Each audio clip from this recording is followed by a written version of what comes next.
The alarm buzzed at 5:30 a.m., as it always did.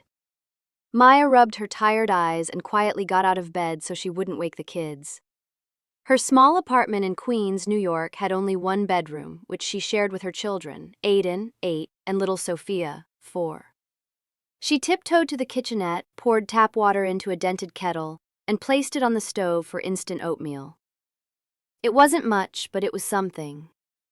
Maya was 35. Just 4 years ago, she had believed her life was settled, married, pregnant with her second child, managing a home. But when Sophia was born, her husband Marcus walked out. No warning, no plan. He said he couldn't handle it anymore. And just like that, Maya was alone, with a newborn, a toddler, and no job, degree, or income. She had immigrated to the U.S. from El Salvador in her early 20s, with big dreams and a stronger work ethic than most. But she had never finished high school. Marriage, then motherhood, swallowed those dreams whole. In the beginning, Maya begged friends for help and relied on food stamps and Section 8 housing to survive. Eventually, she found work as a part-time babysitter and cleaner in her neighborhood. It wasn't steady. Sometimes she'd go days without work. Sometimes she'd take Sophia along to jobs, strapping her to her back in a carrier as she scrubbed apartment floors in Manhattan. Aiden was old enough to understand their struggle. He never complained. He did his homework by candlelight when the power was cut off. He hugged Maya when she cried in the bathroom at night. And Sophia, sweet and bubbly, became her anchor of hope. But Maya knew survival wasn't enough. She wanted more for her kids. She wanted to read contracts without asking someone to translate. She wanted to help Aiden with homework, not just pretend to understand. She wanted to become someone who could stand on her own. One day, while cleaning the home of a retired teacher named Mrs. Albright, Maya noticed a flyer on the fridge. Free GED classes, New York Public Library, childcare provided. "Can I take that?" Maya asked quietly. Mrs. Albright smiled. "Take it. In fact, I'll watch your little girl if you ever want to go." The next week, Maya enrolled. It was hard. Every moment of free time was suddenly replaced with studying. She'd clean homes from 7 a.m. to 1 p.m., pick up Sophia from a neighbor, cook dinner, then rush to the library for her 2-hour GED class at 6.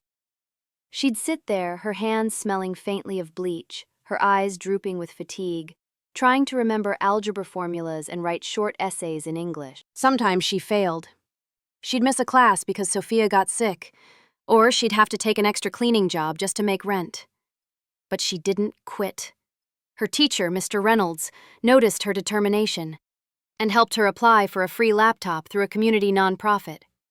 He connected her with a single mother's support group. Suddenly, Maya wasn't alone. She was surrounded by women like her, working hard, chasing second chances. Over the next year, she studied relentlessly. Aiden would sit next to her at the kitchen table, reading comic books while she did math problems. Sophia, too young to understand, would color beside them, singing softly. Then, the big day came. Maya passed her GED exam. It was the first certificate she had ever earned in her life, and when she held it in her hands, she cried, tears of exhaustion, pride, and release. But she wasn't done yet. With her GED, Maya applied for a job at a daycare center that offered benefits and training. She started as an assistant, but her kindness and patience with children quickly stood out. Her supervisor encouraged her to enroll in an early childhood education certificate program at LaGuardia Community College, paid for through a city grant for low-income mothers. Juggling classes, kids, and work wasn't easy, but now there was a rhythm to her life.